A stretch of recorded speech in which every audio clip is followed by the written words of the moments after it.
അതിരപ്പള്ളിയിൽ കാട്ടാനയ്ക്ക് ചക്ക കൊടുക്കാൻ കുറച്ച് യുവാക്കളുടെ ശ്രമം. കാലടി പ്ലാന്റേഷൻ 17-ാം ബ്ലോക്കിലാണ് സംഭവം. ഏഴാറ്റുമുഖം ഗണപതി എന്ന ആനയ്ക്കാണ് റോഡിലൂടെ എത്തിയ സംഘം അടുത്തേക്ക് പോയി ചക്ക കൊടുക്കാൻ ശ്രമിച്ചത്. എം എസ് ലിഷോയ് വിവരങ്ങളുമായി ചേരുന്നുണ്ട്. ലിഷോയ്, എത്രത്തോളം അപകടമുള്ള ഒരു സാഹചര്യമാണെന്ന് ഓർക്കണം. ഒരു കാട്ടാനയ്ക്ക് അടുത്ത് പോയി ചക്ക കൊടുക്കാനുള്ള ഒരു ശ്രമമാണ് യുവാക്കൾ നടത്തുന്നത്. വലിയൊരു അപകടമായിരുന്നു ഉണ്ടാവേണ്ടത്. വിവരങ്ങൾ.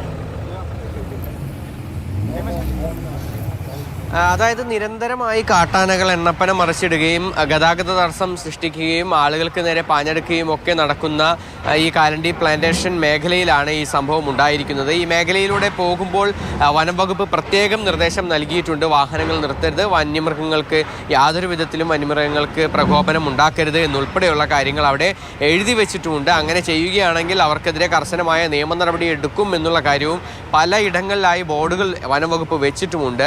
ഈ 17-ാം ബ്ലോക്കിലും അതിനോടൊപ്പം തന്നെ ആ 16, 15 ബ്ലോക്കുകളിലുമെല്ലാം തന്നെ സ്ഥിരമായി കാട്ടാനകൾ ഇറങ്ങുന്നത് പതിവാണ്. വീടുകൾക്ക് നേരെയും അതുപോലെ തന്നെ തൊഴിലാളി ഷെഡുകൾക്ക് നേരെയും ഒക്കെ ആക്രമണമൊക്കെ ഉണ്ടാകാറുണ്ട്. അവിടെയാണ് ഈ ഏഴാറ്റുമുഖം ഗണപതി എന്ന് നാട്ടുകാർ വിളിക്കുന്ന ആന അവിടെ നിൽക്കുന്ന സമയത്ത് അതിലൂടെ പോയ വാഹനത്തിലുണ്ടായിരുന്നവർ വാഹനം നിർത്തി റോഡിൽ നിന്ന് ഇറങ്ങി ഈ പ്രദേശത്തേക്ക്, ആന നിൽക്കുന്ന പ്രദേശത്തേക്ക് അടുത്തേക്ക് പോവുകയും ആനയ്ക്ക് ചക്ക ഇട്ട് നൽകുകയും ചെയ്തിരിക്കുന്നത്. എന്തായാലും വലിയ പ്രകോപനം ഉണ്ടാക്കുന്ന, അതായത് സാധാരണ ഒരു നാട്ടാനയോ അല്ലെങ്കിൽ അങ്ങനെയുള്ളവയ്ക്കൊക്കെ പലപ്പോഴും നമ്മൾ ഈ ഭക്ഷണമൊക്കെ നൽകുന്നത് കണ്ടിട്ടുണ്ട്. പക്ഷെ കാട്ടാനയ്ക്കൊക്കെ ഇങ്ങനെ അടുത്ത് പോയി ഭക്ഷണമൊക്കെ നൽകുകയാണെങ്കിൽ സ്വന്തം ജീവന് പോലും വിലകൽപ്പിക്കാതെ അങ്ങനെ പോയി എന്ന് പറയാൻ സാധിക്കും. മൃഗസ്നേഹി സംഘടനകളുടെ ആളുകളാണോ അതോ അല്ലാതെ കുറച്ച് സാഹസം കാട്ടിക്കളയാമെന്ന് വിചാരിച്ചിറങ്ങിയ ആളുകളാണോ?